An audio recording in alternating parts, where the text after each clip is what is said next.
بسم اللہ الرحمن الرحیم۔ اللہ تبارک و تعالیٰ کے پاکیزہ نام سے ابتدا کرتے ہیں جو بہت مہربان نہایت رحم والا ہے۔ الحمدللہ بخاری شریف کے درس کا سلسلہ جاری و ساری ہے اور ہم تقریباً 66 حدیثیں مکمل کر چکے ہیں اور اب 67 نمبر 67ویں حدیث پاک پر کلام چل رہا تھا۔ راوی حضرت عبد الرحمن بن ابو بکرہ ہیں اور وہ اپنے والد سے روایت کرتے ہیں کہ نبی کریم صلی اللہ علیہ وسلم مینا میں 10 ذوالحجہ کو جلوہ افروز تھے تو آپ نے اور اونٹ پہ سوار تھے اور حضرت بلال رضی اللہ تعالی عنہ نے اونٹ کے لگام کو نیچے کھڑے ہو کر تھاما ہوا تھا اور نبی کریم واعظ و نصیحت فرما رہے تھے۔ تو سب سے پہلے آپ نے سوال کیا کہ کیا تم جانتے ہو آج کون سا دن ہے؟ سب خاموش رہے اور انہوں نے جانتے سب تھے لیکن ادباً خاموش رہے اور انہوں نے گمان کیا کہ شاید ان قریب نبی کریم صلی اللہ علیہ وسلم اس دن کا نام بدل دیں گے۔ تو سرکار نے فرمایا کیا یہ قربانی کا دن نہیں ہے؟ ہم نے کہا جی بالکل ہے۔ پھر سرکار نے فرمایا کون سا مہینہ ہے؟ تو ہم پھر خاموش رہے تو نبی کریم صلی اللہ علیہ وسلم نے فرمایا کہ کیا یہ ذوالحجہ کا مہینہ نہیں ہے؟ تو ہم نے کہا کہ جی ہاں بالکل یہ ذوالحجہ کا مہینہ ہے۔ تو پھر سرکار صلی اللہ علیہ وسلم نے اس میں ارشاد فرمایا کہ تمہارے خون، تمہارے مال اور تمہاری عزتیں تمہارے درمیان اسی طرح قابل احترام بنا دی گئی ہیں جس طرح یہ آج کے دن اس مہینے میں اور اس شہر میں ہے۔ پھر فرمایا کہ حاضر کو چاہیے جو سب حاضرین ہیں وہ اپنے غائب تک اس حدیث کو پہنچا دیں، کیونکہ ہو سکتا ہے کہ حاضر اس شخص کو یہ حدیث پہنچائے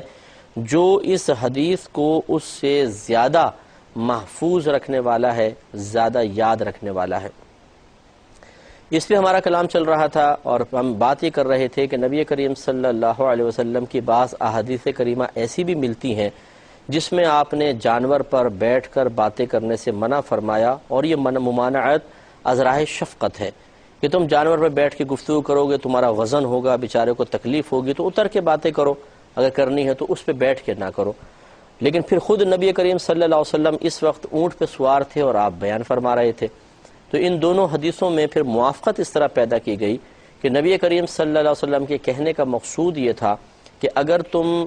کوئی دنیاوی بات کرنا چاہتے ہو، غیر ضروری گفتگو کرنا چاہتے ہو تو جانور پہ بیٹھ کے نہ کرو، نیچے اتر کے کرو، اور ضروری گفتگو کرنا چاہے تو اس میں کوئی حرج نہیں ہے، وہ بھی مختصر وقت کے لیے، جیسے سرکار کے بعض مختصر سا تھا تو اس لیے آپ نے اونٹ پر بیٹھ کے کلام فرمایا، تو اس میں کوئی تعجب کی بات نہیں ہے اور نہ کوئی قابل اعتراض بات ہے۔ تعجب کی بات اس لیے میں عرض کر رہا ہوں کہ نبی کریم صلی اللہ علیہ وسلم جس کام سے منع فرما دیں پھر اس کام کو کریں، یہ ہو ہی نہیں سکتا ہے۔ اس میں پھر تعجب کی بات، جب خود منع کیا پھر کیسے کر رہے ہیں؟ اس کا جواب پھر یہی ہے کہ اس میں کوئی تعجب کی بات نہیں ہے۔ نبی کریم صلی اللہ علیہ وسلم کی ممانعت والی حدیث کی اگر شرح پڑھ لی جائے تو بات مکمل طور پہ سمجھ میں آ جاتی ہے۔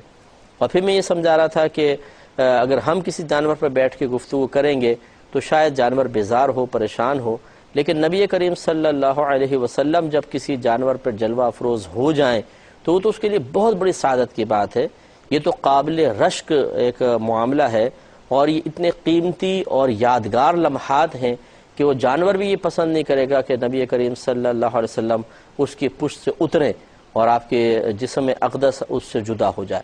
اور اس کے ثبوت کے طور پہ عرض کر رہا تھا کہ یہ کوئی ایسی بات نہیں ہے، جانور بڑے ذی شعور ہوتے ہیں، اللہ تبارک و تعالیٰ ان کو شعور عطا فرماتا ہے۔ جیسے کہ خیبر جب فتح ہوا تو ایک گدھا مبارکہ تھا، وہ مال غنیمت میں آیا، نبی کریم صلی اللہ علیہ وسلم سے اس گدھے نے ہم کلامی کا شرف حاصل کیا اور اس نے کہا کہ اللہ کے رسول، میری نسل سے جتنے بھی گدھے گزرے ہیں سب پر کسی نہ کسی نبی نے سواری کی ہے،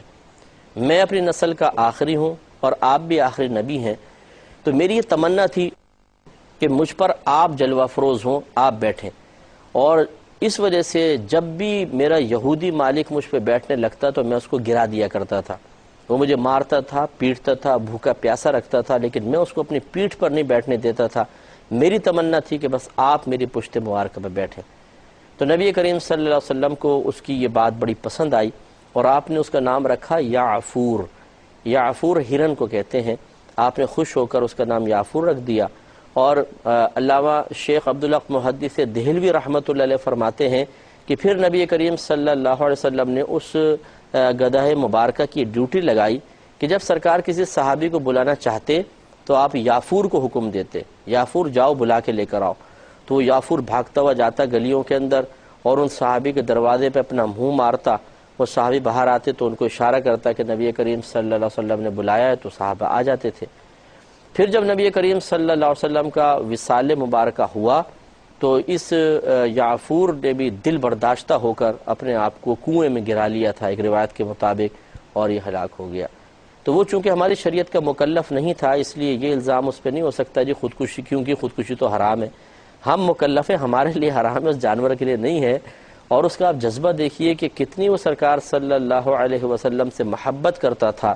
اور کتنا اس کو شعور حاصل تھا کہ جب محبوب کے جلوے نظر نہیں آئے تو یہ صحابہ نے بیان بھی کیا، روایت میں ہے کہ وہ گلیوں میں پریشان ہو کے بھاگتا تھا، ادھر ادھر گھومتا تھا سرکار کو دیکھنے کے لیے، اور جب رحمت کونین صلی اللہ علیہ وسلم کا نورانی چہرہ اس کو ظاہری طور پہ نظر نہ آیا تو اس نے دل برداشتہ ہو کے اپنی زندگی کو ختم کر لیا۔ اور اس سے بھی ایک حیرت انگیز اور بات کہ جب نبی کریم صلی اللہ علیہ وسلم نے پہلا حج مکمل فرمایا تو آپ نے قربانی کا ارادہ فرمایا، تو اس میں آپ نے پورے 63 اونٹ نحر فرمائے تھے، یعنی ذبح فرمائے تھے 63 اونٹ،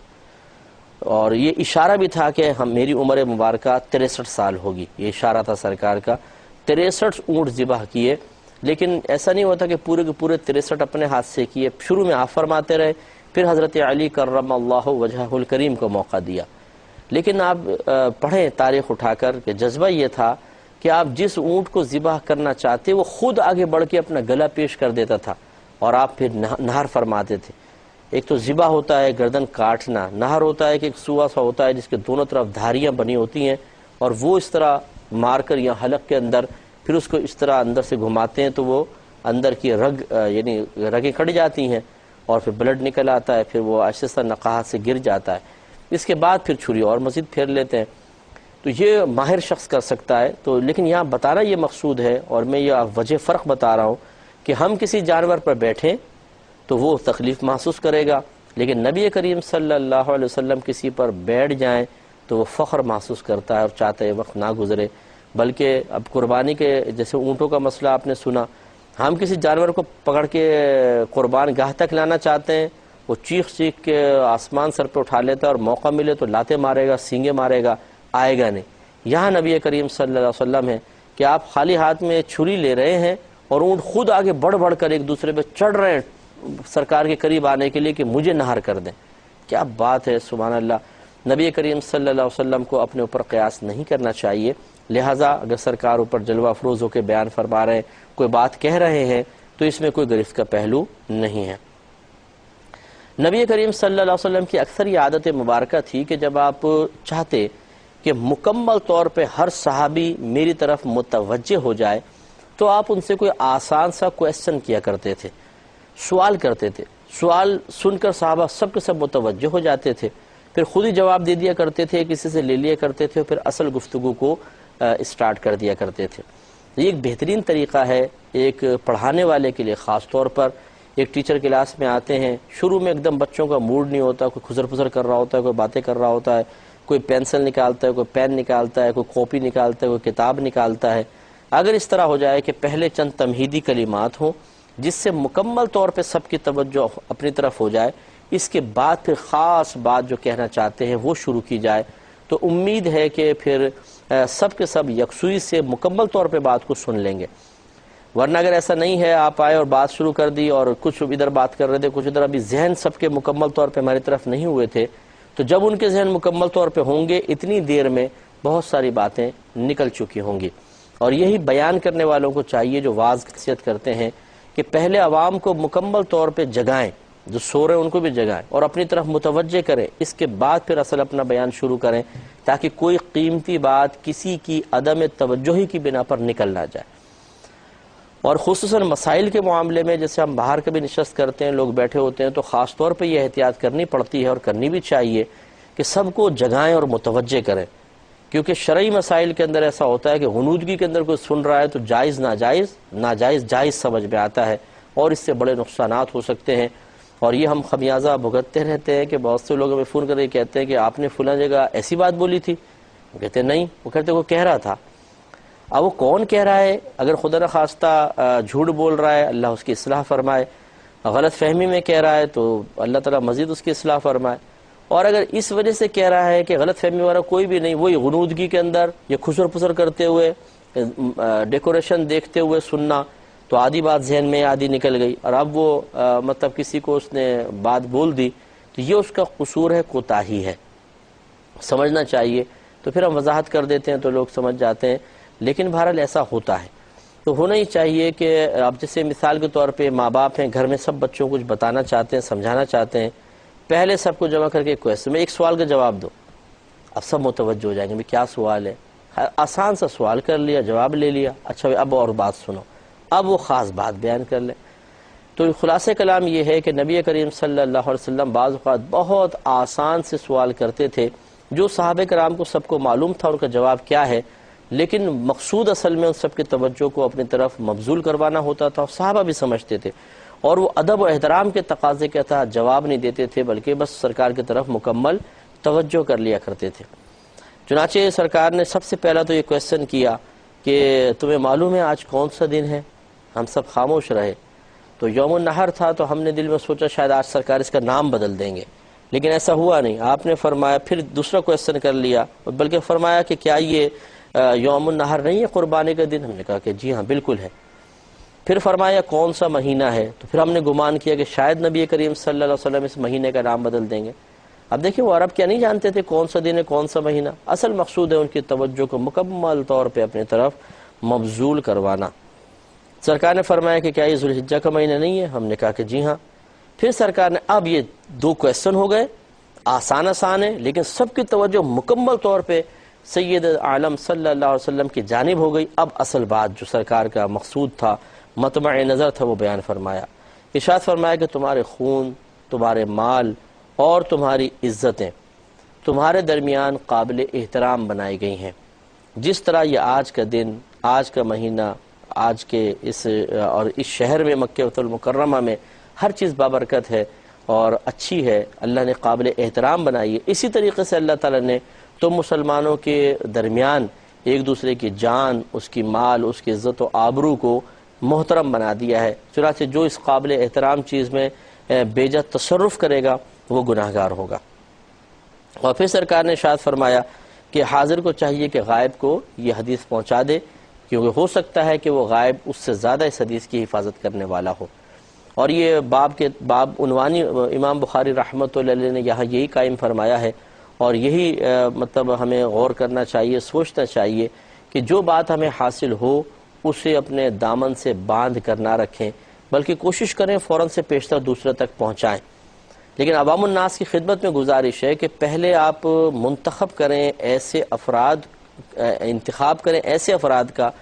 جو واقعی آپ سمجھتے ہیں کہ علمی شخصیات ہیں، کیونکہ ہر میڈیا پر آنے والا حقیقتاً علمی شخصیت نہیں ہوتا۔ آپ پہلے غور سے سن رہے ہیں، دیکھ رہے ہیں، آپ کو سمجھ میں آ رہا ہے کہ ہاں بھائی ان کے وہ علم ہے، تو آپ ان کے باقاعدہ صحبت میں گویا صحبت اختیار کر لیں، اور پھر ان سے جو سیکھتے رہیں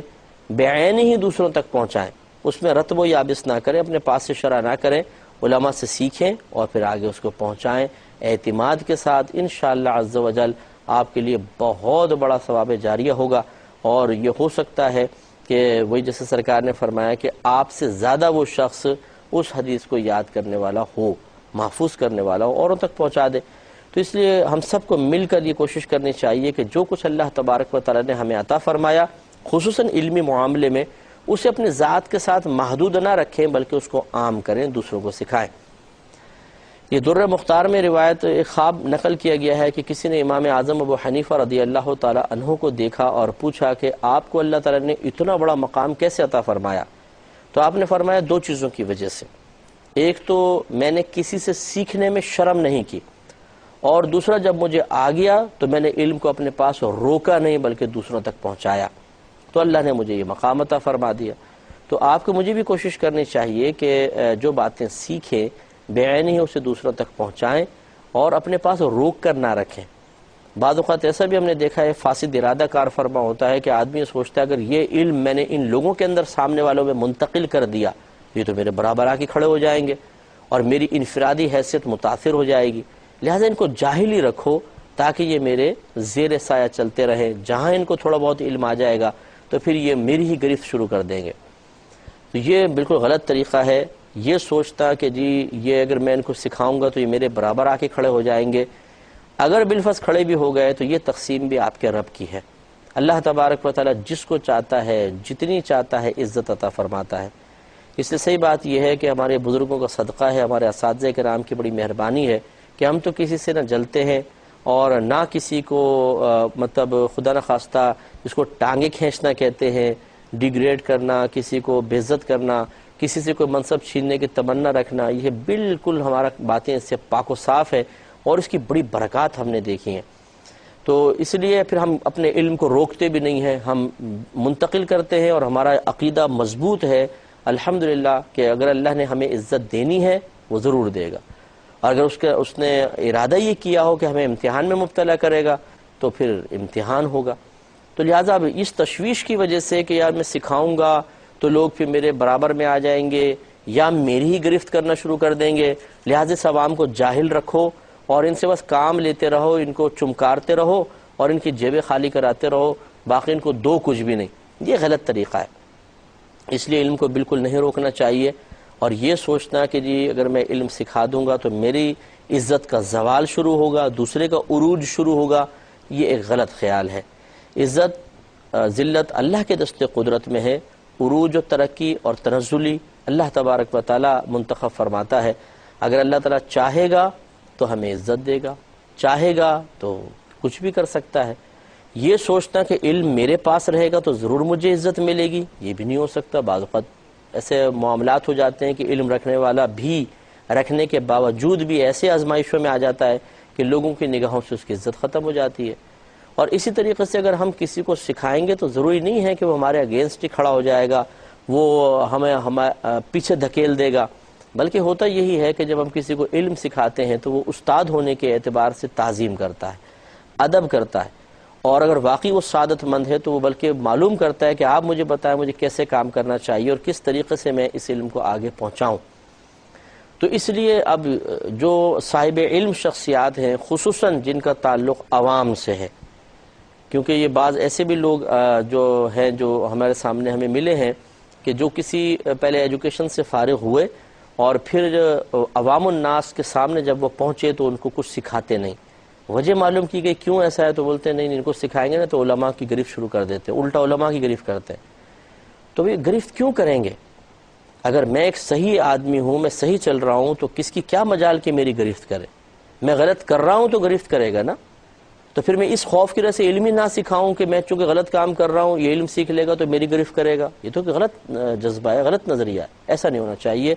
علم ضرور سکھائیں, اپنے پاس محفوظ نہ رکھیں. عزت و ذلت اللہ کے دست قدرت میں ہے. کسی کو عروج دینا چاہے گا تو آپ کے علم کا محتاج نہیں, کسی اور ذریعے سے دے دے گا. اس لیے خود کو محروم نہ کروائیں. اللہ تبارک و تعالی ہمیں عمل کی توفیق عطا فرمائے. آمین. وآخر دعوانا ان الحمد للہ رب العالمین.